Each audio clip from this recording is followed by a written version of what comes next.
حضرت انس بن مالک رضی اللہ تعالی عنہ سے مروی ہے کہ نبی کریم صلی اللہ علیہ وآلہ وسلم نے فرمایا، جنت میں ایک درخت ایسا ہے جس کے سائے میں اگر کوئی سوار 100 سال تک چلتا رہے تب بھی اس کا سایہ ختم نہ ہوگا۔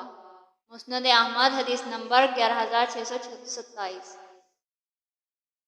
حضرت سعد رضی اللہ تعالی عنہ سے روایت ہے کہ رسول اللہ صلی اللہ علیہ وآلہ وسلم بنو معاویہ کی مسجد کے پاس سے گزرے تو آپ اس میں تشریف لے گئے۔ آپ نے وہاں 2 رکعتیں پڑھی اور ہم نے بھی آپ کے ساتھ 2 رکعتیں پڑھی۔